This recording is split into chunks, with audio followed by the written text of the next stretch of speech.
दक्षिण मुंबईमध्ये आता वाहतूक कोंडीपासून सुटका मिळणार आहे, कारण का 130 वर्ष जुना असणारा बेलासिस पूल पुन्हा एकदा नव्याने बांधून तयार आहे आणि तो उद्या नागरिकांच्या सेवेत येणार आहे। मी त्या पुलावरती आहे, या पुलाची दृश्य तुम्हाला दाखवतोय, कारण का हा पूल जो आहे तो गेले 2 वर्ष बंद होता आणि हा 130 वर्ष जुना असणारा बेलासिस पूल धोकादायक घोषित झाल्यानंतर या पुलाचं बांधकाम करण्यात आलं होतं।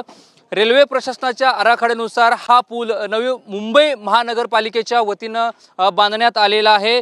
मुंबई सेंट्रल स्थानकानजीक हा रेल्वे मार्गावरील 130 वर्ष जुना हा ब्रिटिशकालीन उड्डाण पूल जो आहे तो आहे। या पुलाचं काम करणं जे आहे ते पूर्णपणे आव्हानात्मक होतं, तरी देखील या पुलाचं काम नियोजित वेळेत पूर्ण करण्यात आलेलं आहे। उद्या या पुलाचं उद्घाटन मुख्यमंत्री देवेंद्र फडणवीस, उपमुख्यमंत्री सुनेत्राताई पवार, उपमुख्यमंत्री एकनाथ शिंदे आणि महापौर ऋतू तावडे यांच्या उपस्थितीमध्ये या पुलाचं उद्घाटन जे आहे ते पार पडणार आहे।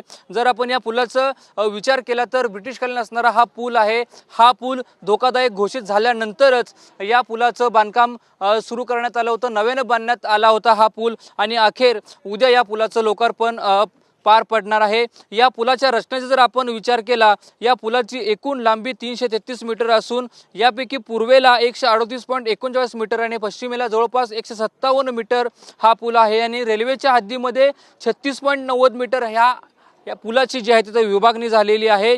त्यामुळे दोन्ही बाजूला जर तुम्ही पाहत असाल की या ठिकाणी मोठी रुंदी असलेले नागरिकांना ये-जा करण्यासाठी असे पदपथ जे आहे तिथे बांधण्यात आलेले आहेत आणि या पुलामुळे दक्षिण मुंबईतीलच नव्हे तर मुंबईतील वाहतूक कोंडी सुटण्यासाठी मदत होणार आहे।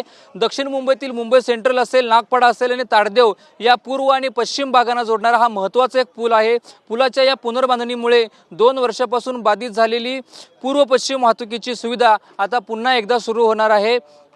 त्यामुळे या आजूबाजूच्या परिसरातील वाहतूक कोंडी आता कमी होण्यासाठी मदत जी आहे ते होणार आहे। त्यामुळे जर पाहायला गेलं तर ज्यावेळी पावसाळा सुरू होता त्या पावसाळ्यामध्ये देखील या पुलाचं अविरतपणे असं काम सुरू होतं आणि उद्या हा पूल नागरिकांसाठी खुला करण्यात येणार आहे आणि याची जय्यत तयारी जी आहे आता होत असल्याचं आपल्याला पाहायला मिळते। त्यामुळे आता या पुलामुळे जरी दक्षिण मुंबईतील वाहतूक कोंडी सुटत असली तरी येथील नागरिकांना देखील, स्थानिकांना देखील याचा मोठा फायदा जो आहे त्याचा होणार आहे। त्यामुळे आता या पुलाचं उद्या उद्घाटन कशा प्रकारे खुलं होईल आणि वाहतूक कोंडीतून नक्कीच मुंबईकरांना सुटका मिळणार आहे। कॅमेरामॅन चरण सर, रणजित इंगळे, TV9 मराठी, मुंबई।